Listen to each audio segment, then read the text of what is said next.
Przeszło rok temu pokazywałem Wam słuchawki, które nie miały sobie równych pod względem wysokiej jakości przy naprawdę niskiej cenie. Były nimi QCY T13 ANC.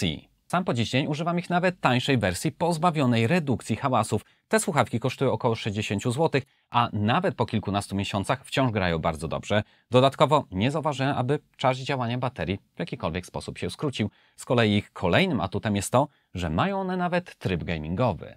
Dlatego w momencie, gdy QCY zaproponowało, że mogą mi wysłać do testów ich najnowszy model, zapytałem jedynie, czy mogę sprawdzić wszystkie 3 kolory. No cóż, oto i one. Poprzedni model ich słuchawek był bardzo udany i tani, ale Melo Buds Pro, jak przystało na cokolwiek z dopiskiem Pro, są sporo droższe. Owszem, obsługują kodek LDAC, który dostępny jest tylko w topowych produktach, ale czy mimo to warte są one wyższej ceny? No cóż, to dzisiaj sprawdzimy. Z tej strony Paweł, a Ty oglądasz kanał Techmania HD. Zapraszam. Zakładam, że większość z Was wybrałaby kolor czarny lub biały, ale ten beżowo-złoty jest na tyle ciekawy, że to właśnie tę wersję kolorystyczną jako pierwszą rozpakujemy. Mamy tu oczywiście zabezpieczone słuchawki, ale przyjrzymy się im dokładnie już za chwilę. Pod wytłoczką znajduje się instrukcja w języku chińskim i angielskim. W pudełeczku z akcesoriami znajdziemy krótki kabel USB-C oraz 2 pary dodatkowych silikonowych nakładek. Złote robią naprawdę dobre wrażenie, ale przyznam też, że nie są one dla wszystkich. Lustrzane wieczko przyciągnie uwagę każdego chyba tak bardzo, jak przyciąga ono odciski palców. Wystarczy przetrzeć, aby się ich pozbyć, ale co dotkniemy, to znowu je zostawimy. Na szczęście problem ten nie dotyczy czarnych ani białych, chociaż precyzyjniej mówiąc nie są one po prostu białe lub czarne. Ten kolor nazwałbym raczej białą perłą. Różnicę łatwo dostrzeżemy, zestawiając je z modelem T13. Podobnie jest z czarnymi. Niby czarne są na opakowaniu, ale w rzeczywistości to taki bardziej ciemny, szary metalik. Moim zdaniem bardzo na plus i taki odcień pasuje do wielu nowoczesnych urządzeń. Obudowa kształtem przypomina mydełko, a jeśli porównamy je z modelem sprzed roku, to zauważymy, że Melo Buds Pro są w każdym wymiarze mniejsze. Producent podaje, że słuchawki Melo Buds Pro grają do 8,5 godziny, starsze do 8 godzin, ale wraz z etui te nowsze działają już krócej, 34 godziny kontra 40 i zmniejszone etui może mieć na to bezpośredni wpływ. Domyślam się, że dane techniczne nie dla każdego są super pasjonujące, ale zapewniam Was, że te tutaj Was zainteresują. Zacznijmy od najważniejszego.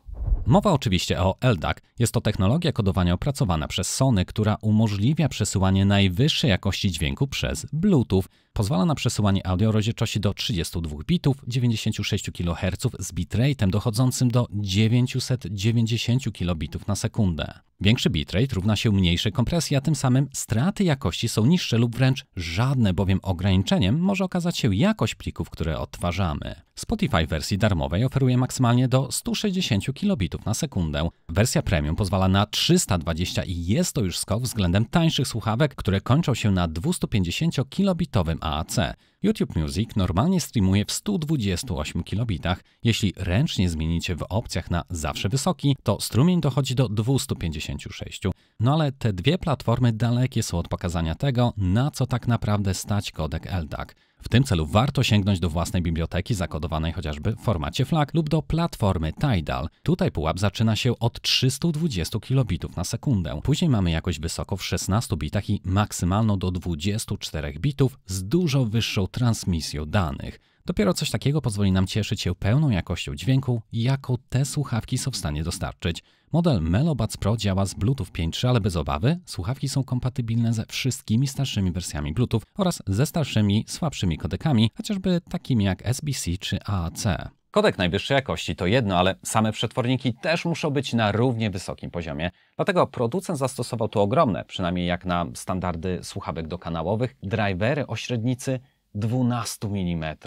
Wykonane są one z materiału zwanego biodiaphragm, charakteryzującego się delikatną strukturą włókien, co pozwala na lepszą kontrolę dźwięku i większą precyzję przy reprodukcji muzyki. Mają one też wbudowane czujniki zbliżeniowe. Jeśli wyjmiemy któryś z ucha, odtwarzanie jest wstrzymywane, po ich włożeniu wznawiane. Jedni uznają tę funkcjonalność za wygodną, inni za irytującą. Dlatego jeśli tylko zechcemy, to możemy ją wyłączyć w aplikacji. Słuchawki posiadają też funkcję sparowania z 2 urządzeniami jednocześnie. Może to być Twój smartfon z tabletem lub laptopem. W ten sposób możesz grać na komputerze, ale gdy tylko ktoś zadzwoni, dźwięk przełącza się na telefon. Bardzo lubię tę funkcję, jednakże Multi-Point Connection nie może działać jednocześnie z kodekiem LDAC. więc albo jedno, albo drugie. Melobuds Pro posiadają certyfikat IPX5, co oznacza odporność na deszcz, pot i zachlapania, ale zanurzenie ich w wodzie może je uszkodzić. Warto wspomnieć o tym, że gdy korzystamy tylko z jednej słuchawki, to tryb mono włącza się automatycznie. Kodek LDAC jest chyba największą zaletą tych słuchawek, ale zaraz za nim na wyróżnienie zasługuje adaptacyjny, hybrydowy, aktywny tryb tłumienia hałasu. Skuteczność na poziomie 46 dB jest bardzo dobrym wskaźnikiem, ale zauważyłem, że nie świszczą one tak bardzo na dworze jak większość pozostałych. Otóż dzieje się to za sprawą tego, że mikrofon odpowiedzialny za dźwięk otoczenia nie jest odsłonięty tak jak w innych słuchawkach. Umieszczono go z tyłu i choć dobrze zbiera sam dźwięk, który później ma odfiltrować, to z samego faktu, że małżowina uszna osłania go od największego wiatru, to występowanie niepożądanych dźwięków, świstów czy szumów jest tutaj zminimalizowane. Ale wciąż występuje, jednak to dopiero aplikacja pozwala na głębsze zarządzanie tymi ustawieniami, w tym nawet opcją wykluczenia wiatru. Zerknijmy na te ustawienia.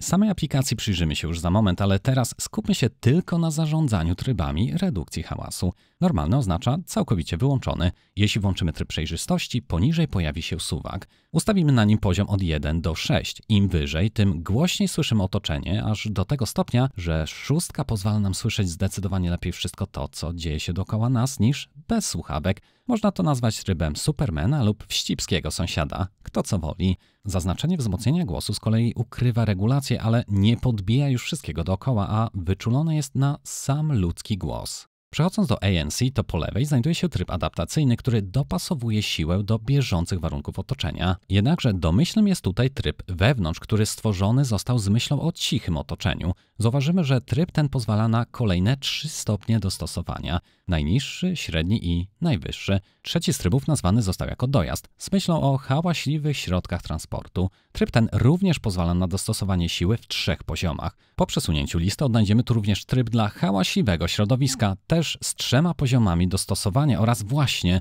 ustawienie dotyczące wiatru. To już ma tylko jeden poziom, ale rzeczywiście tryb ten pozwala działać słuchawkom na wietrze zdecydowanie lepiej niż każde inne ANC, które do tej pory testowałem. Tak więc sprawdziłem tutaj tryb nazwany dojazd z symulacją turkotu pociągu oraz szumu silników samolotu. Muszę przyznać, że redukują one zdecydowaną większość niepożądanego dźwięku tła. Słuchawkami steruję przy pomocy dotyku, ale jak już zauważyliście w przypadku ANC, nie mamy tutaj kontroli nad wszystkimi funkcjami, dlatego aplikacja QCY jest wręcz niezbędnym uzupełnieniem funkcjonalności. Na pierwszej stronie widzimy informację, że aktualnie połączone są one przez kodek LDAC. Podany jest tu też poziom naładowania każdej ze słuchawek. Na drugiej karcie znajduje się tryb dźwięku przestrzennego oraz 6 wbudowanych presetów korektora graficznego i jeśli tylko chcemy, możemy każdy z nich ręcznie dostosować i oczywiście zapisać. Equalizer ma zakres od 31 Hz do 16 kHz i rozdzielony jest na 10 pasm. Rzadko które oprogramowanie to wspiera, ale jeszcze niżej ustawimy balans pomiędzy lewą a prawą słuchawką. Mam nadzieję, że nikt z Was tego nie będzie potrzebował, ale wskutek choroby, infekcji, fajerwerków czy różnych innych okoliczności część osób cierpi na obniżoną głośność słyszenia w jednym uchu. Niby drobiazg, ale cenię coś takiego w tej aplikacji. Jednak cała zabawa zaczyna się dopiero od 3. zakładki. Możemy zmienić tutaj domyślne ustawienie dotyku. Jak widzicie, pojedyncze dotknięcie nie robi nic. Podwójne zatrzymuje i wznawia odtwarzanie. Potrójne aktywuje asystenta i zmienia utwór na następny. Ja na przykład chciałbym zmienić pojedyncze dotknięcie na chociażby sterowanie głośnością w dół i w górę.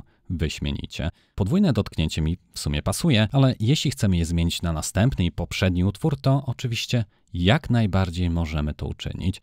Natomiast to, czego nie możemy tu zmienić, to domyślne działanie dłuższego przyciśnięcia. Otóż lewa słuchawka włącza i wyłącza tryb gamingowy, prawa z kolei zarządza trybem ANC.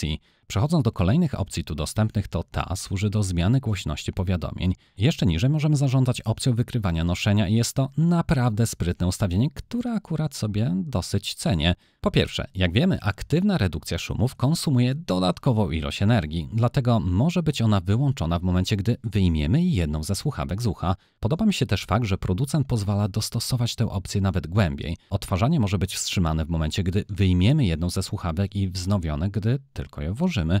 Możemy zmienić tę opcję na zatrzymanie, ale już bez automatycznego wznawiania lub do wstrzymania odtwarzania należy wyjąć obydwie słuchawki. Wybór należy do Ciebie. Aplikacja pozwala też na planowane wyłączenie słuchawek, na przykład gdy lubimy zasypiać z muzyką. W parze z tym ustawieniem idzie tryb uśpienia, który blokuje funkcje dotykowe. Jeśli masz tendencję do odkładania słuchawek bez wkładania ich do etui, to na pewno się ucieszy, że producent dodał tu opcję o nazwie rozłącz i wyłącz zasilanie. Powiedzmy 5 minut od odłożenia słuchawki samoczynnie się wyłączą celem oszczędzania energii. Jeszcze niżej możemy dezaktywować kodek LDAC i włączyć funkcję połączenia z 2 urządzeniami jednocześnie.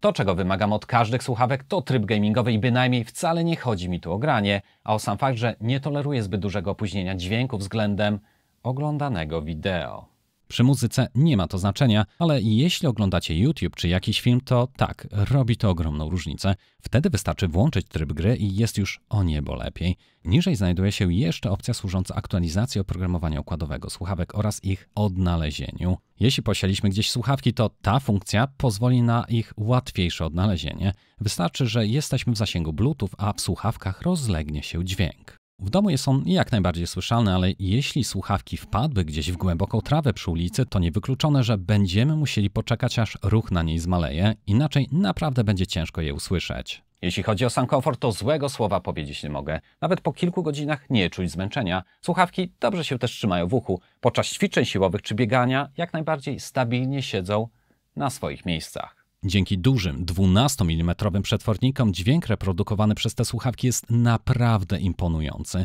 Bas jest mocny i nawet przy wyższych głośnościach wciąż głęboki i niebrzęczący. Tony średnie są wyraźne, a wysokie szczegółowe, bez żadnych irytujących przekłamań. Ogólnie scena dźwiękowa jest dynamiczna i dobrze zdefiniowana. Odtwarzanie muzyki, oglądanie filmów czy granie to jedno, ale nierzadko przyjdzie nam rozmawiać przez słuchawki. Dlatego jakiej jakości są wbudowane mikrofony? Otóż cały ten segment nagrany jest jednocześnie na profesjonalnym zestawie Rode kosztującym około 2000 zł oraz na słuchawce, która znajduje się w moim prawym uchu. Czy słyszycie znaczącą różnicę?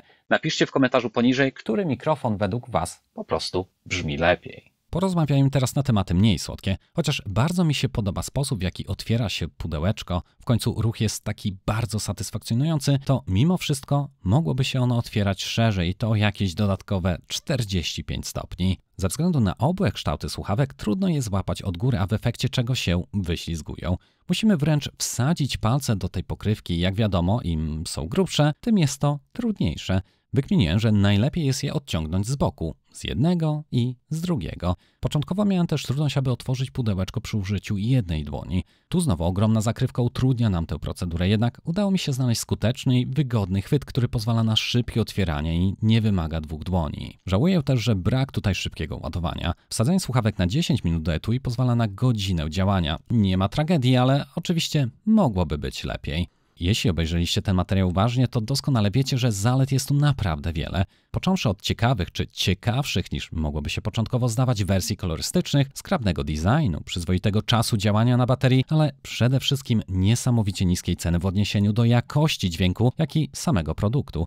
LDAC, certyfikat Hi-Res Wireless Audio i bardzo dobry ANC mocno przemawiają na korzyść Melobuds Pro. Tym samym jeśli zapytasz, czy warto je kupić, to udzielenie odpowiedzi wydaje się być bardzo proste, bo tak, warto. W momencie tworzenia tego materiału widziałem je w cenie 150 zł na AliExpress i niespełna 200 zł w sklepach polskich. Link do Ali, jak i do Ceneo odnajdziesz jak zwykle w opisie. Warto sprawdzić, czy może nawet nie staniały, bo w końcu pożądamy wysokiej jakości w niskiej cenie i QCY jest w stanie nam to dostarczyć. Okej, ale co jeśli nie potrzebujesz 990-kilobitowego kodeka LDAC, a wystarczy Ci po prostu AAC? Wtedy mogę polecić Ci model T13, który również posiada ANC. Z darmową wysyłką kosztuje 87 zł, czyli sporo mniej. Oprócz LDAC słuchawki T13 pozbawione są również funkcji jednoczesnego połączenia z 2 urządzeniami. Jeśli jesteś zainteresowany, to zachęcam zobaczyć również ten materiał. Link w opisie.